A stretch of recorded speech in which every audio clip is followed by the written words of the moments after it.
Alright, for April 3rd, we have: if we are going to live in freedom, we have no choice but to renounce every single secret place of sin in our lives.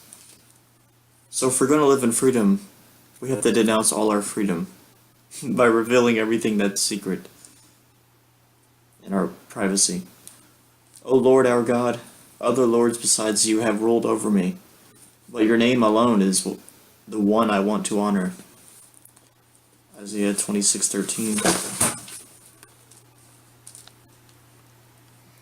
O Lord our God, other lords besides thee have had dominion over us, but by thee only will we make mention of thy name. They are dead, they shall not live, they are deceased, they shall not rise. Therefore hast thou visited and destroyed them, and made all their memory to perish. Other lords, as in other gods? Is that what he's referring to in Isaiah? I'm not sure, but the gist I'm getting from Beth Moore is that she's talking about like what controls us in our lives, like drugs and addictions. Please help me understand that these sins and addictions have been terrible and destructive rulers in my life. Help me to cease to honor them. Great, awesome. Help me see them like a bed too short to stretch out on a blanket and too narrow to wrap around me. Isaiah 28:20. For the bed is shorter than that a man can stretch himself on it, and the covering narrower than that he can wrap himself in it.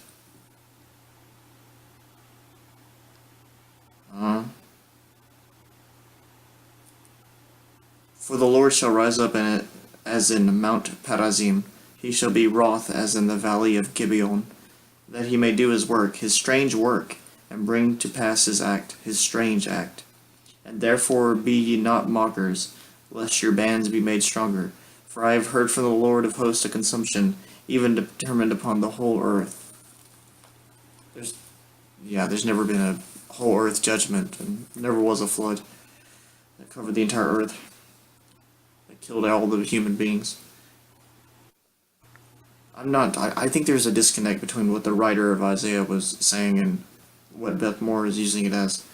Help me accept the truth that the objects of my sinful desires are not enough. Nothing lasts forever, so nothing's going to satisfy you forever. Especially not word magic and invisible deities in the sky.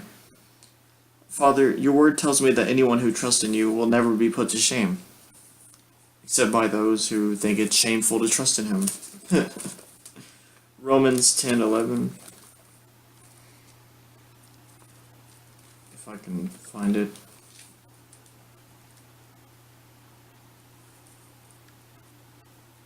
Oh, it's right after here, after Acts.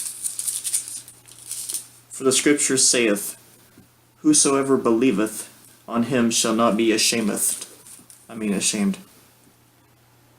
Well, Apostle Paul said it, so obviously it's true. It doesn't really say never be put to shame, though. It says will not be shamed.